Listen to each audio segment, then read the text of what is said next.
सबसे पहले मेरा नाम हीरालाल कौशल, पूर्व जिलाध्यक्ष बहुजन समाज पार्टी बलिया। जी जी, हम आपसे जानना चाहते हैं जो आरक्षण हुए हैं अधोसों के, जी ये किस रूप में आप देखते हैं? देखिए, आरक्षण की जो स्थिति बनी हुई है वो जो संवैधानिक व्यवस्था से आरक्षण जो होना है वो तो निश्चित तौर से 50% आरक्षण वो बाबा साहब ने संवैधानिक व्यवस्था में उन्होंने स्थापित कर दिया।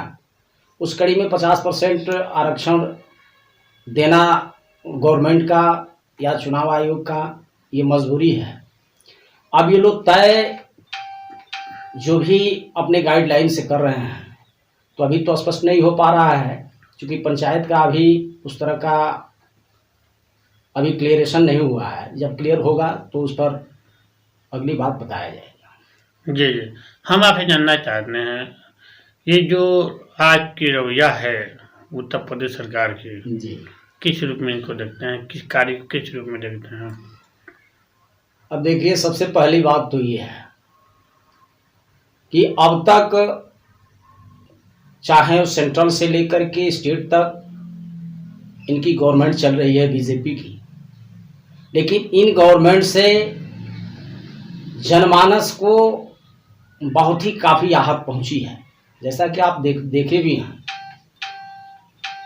कि इस दुनिया में अगर मानवता की जिंदगी जीने की राह पे चलने वाला अगर कोई था तो करुणा के सागर तथागत गौतम बुद्ध थे, और उनके अनुसरण में बाबा साहब ने उस धर्म को अपना करके और करुणा मैत्री प्रज्ञाशील ये सारी चीज़ों को आत्मसात करके और मानवीय जीवन को जीने का एक अच्छा संदेश उन्होंने दिया, जिनके मार्गों पे चल करके बहुजन समाज पार्टी आज भी काम करती है और करती भी रहेगी।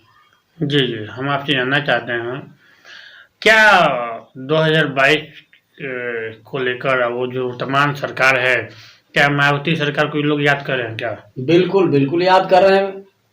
अब तो मैं आपसे स्पष्ट कर दूं कि आज जो पूरे प्रदेश में अराजकता का माहौल बना हुआ है, इसके वजह से पूरे जनमानस त्राहिमाम कर रही है कि ये लोग कब मौका मिले कि इन लोगों को कुर्सी से हटा करके और फिर बहुजन समाज पार्टी के नेतृत्व में माननीय बहन जी को फिर मुख्यमंत्री बनाने का काम करें।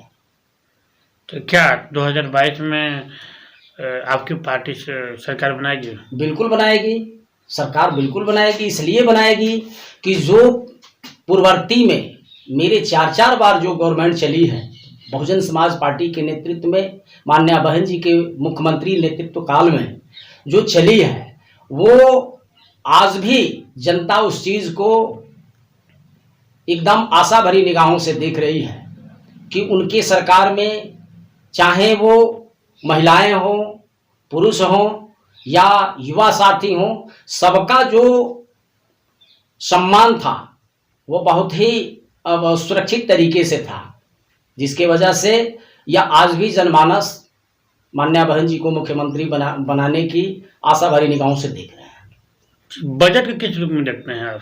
बजट तो इतना वो जैसे कह लिया जाए नकारात्मक तरीके से बजट उन्होंने पेश किया, जिसमें आम जनता का कोई लाभ नहीं है, केवल कारपोरेट घरानों के लिए लाभ पहुंचाने का नियत है, और इस नियत से यह बजट जो है प्रस्तुत किया गया है। जी जी, हम आप जानना चाहते हैं किसान मुद्दा भी खत्म नहीं हुआ है, जी, किसान मुद्दा भी चल रहे हैं जी, और इस पर भाजपा के बड़े नेताओं चाहे जनप्रतिनिधि ले लीजिए, उनका ये कहना है वो किसान नहीं है।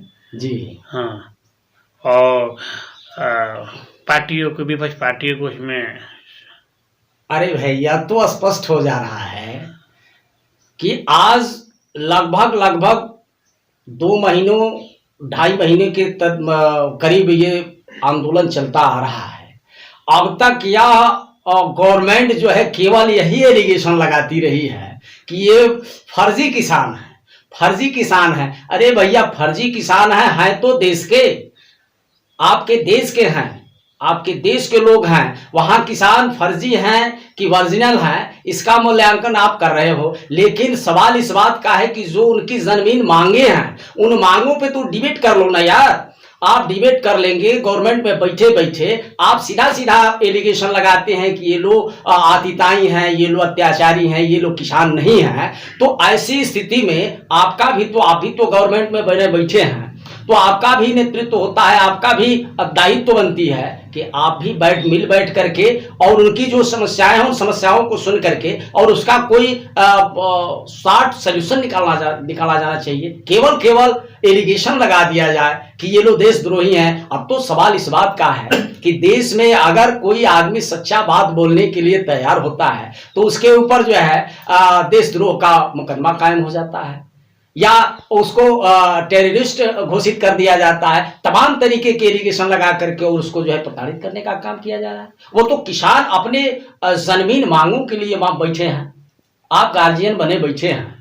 मुझे तो बहुत इस बात का जो है खेद हो रहा है कि किसान इतने दिनों से बैठे हैं, आप एक बार भी वार्ता करने के लिए तैयार नहीं हैं। शर्मसार की बात है कि वहां पे जो राष्ट्रहित की बात आ रही है, उस राष्ट्रहित में जाकर के आतिताई और अत्याचारी मिल करके और जाकर के झंडा, गलत तरीके का झंडा लगा दिया। पूरे देश और पूरे राष्ट्र का ये अपमान हुआ। आप उस विषय पर जरा भी अपने आप को ये नहीं कर, केवल आप सिर्फ किसानों को दोषी बना रहे हैं। जो दोषी है उसको तो सजा होनी चाहिए। जो लाल किला में जो हुआ, तो दोषी किसको मानते हैं आप?